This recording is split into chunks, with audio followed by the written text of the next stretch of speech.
Chant 28. Qui pourrait raconter, même dans un discours sans l'entrave des vers, le sang et les fléaux qui se montraient là-bas? La langue la plus riche, même en le répétant, n'y saurait parvenir, car notre intelligence et nos expressions ne suffiront jamais pour traduire ces choses.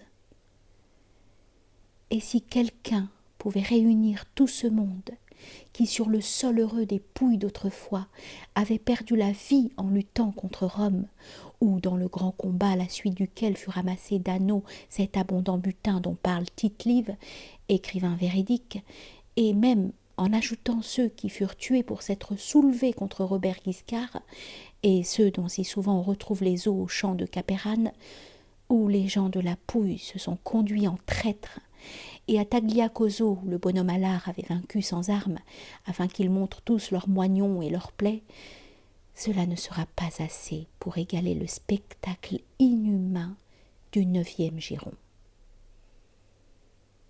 Le tonneau, lorsqu'il perd quelque douve ou le fond, ne reste pas béant comme un que j'aperçus ouvert depuis le cou jusqu'au trône d'épais.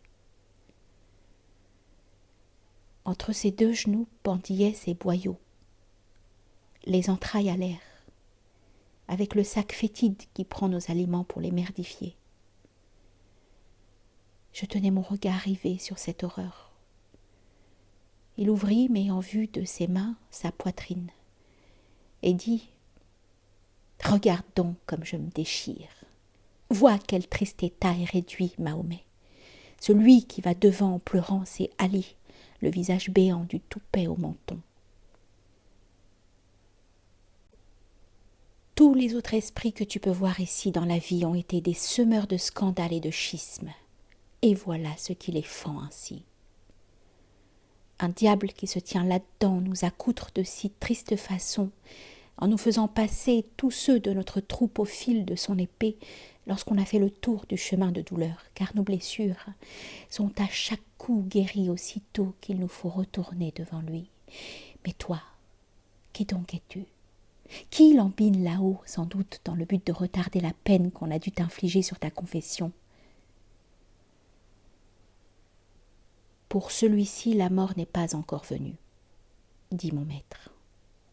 Il n'a pas à expier des fautes, mais afin qu'il en ait entière connaissance, je dois, moi qui suis mort, l'accompagner partout à travers cet enfer de vallon en vallon.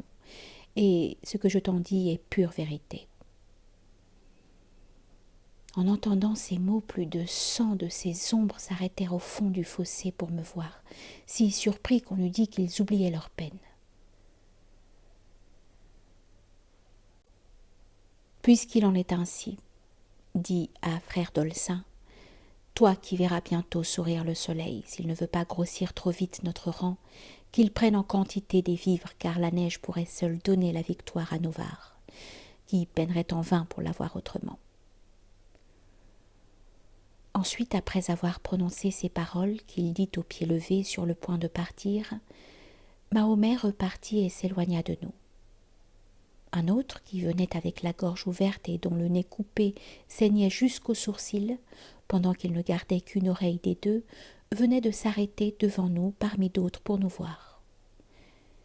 Il ouvrit la bouche le premier, toute rouge de sang, ainsi qu'une blessure, et dit « Toi qui n'as pas de faute qui te damne et que j'ai déjà vu sur la terre latine, et quelques faux semblants n'abusent pas mes sens, souviens-toi d'avoir vu Pierre de Médecine si jamais tu reviens pour voir la belle plaine qui, partant de Versailles, descend à Marcabo. Va voir messire Guide avec Angiolello, les meilleurs de tous ceux de Fano, pour leur dire qu'aussi vrai que d'ici nous voyons l'avenir. Ils se verront jetés hors de nef, à la mer, une pierre à leur cou, près de Catholica, grâce à la trahison d'un inique tyran. Depuis l'île de Chypre à celle de Majorque, Neptune n'a pas vu de crime plus atroce commis par un corsaire ou par les gens d'Argos. Ce traître sans aveu, qui ne voit que d'un œil et régit ce pays qu'un de mes compagnons eût sans doute aimé mieux n'avoir jamais connu, sous couleur de vouloir venir à Parlement, s'arrangera si bien qu'ils n'auront plus besoin de prier pour le vent qui les mène à Phocard. Moi, je lui répondis: montre-moi de plus près si tu veux que là-haut je porte tes nouvelles, celui dont tu me dis qu'il eut la vue amère. À ces mots, il posa la main sur la mâchoire d'un de ses compagnons et lui ouvrit la bouche en disant: le voici. Mais il ne parle pas. C'est lui qui dissipa le doute de César dans l'exil, lui disant que celui qui, tout près, prend le parti d'attendre est toujours dans son tort. Oh, comme il paraissait malheureux et défait, Curion, sans la langue arrachée au gosier, et qui parlait d'abord si témérairement. Un autre, dont les mains avaient été coupées, levait dans l'air obscur les 2 moignons sanglants qui, de son propre sang, barbouillaient son visage, et me criait de loin: souviens-toi de Mosca, qui dit, le malheureux, le vin en est tiré, semant le grain d'ivraie entre ceux de Toscane. Je ne fis qu'ajouter: et la fin de ta race. Alors cette douleur augmentant la première, il disparut soudain déconfit et confus. Je restai cependant à regarder les autres, et je vis un objet que, sans d'autres témoins, je devrais hésiter à raconter tout seul. Mais j'ai ma conscience à moi qui me rassure, et enhardit mon cœur cette noble compagne sous le puissant aubert de sa propre innocence. Je vis, sans en pouvoir douter, et il me semble que je le vois encore. Un homme qui marchait sans tête dans les rangs de ce triste troupeau. Il portait, la tenant par les cheveux, sa tête coupée au bout du bras en guise de lanterne, et la tête louchait et nous disait: hélas. Il semblait se servir de fanal à lui-même. Ils étaient 2 et un et 2 à la fois. Celui d'en haut sait seul comment cela peut être. Lorsqu'il fut sous le pont juste au-dessous de nous, il leva vers le haut le bras portant la tête pour mettre ses propos plus à notre portée. Et il dit: tu peux voir la peine qui m'afflige, toi qui viens visiter les morts et qui respires, et dire s'il existe un tourment plus cruel.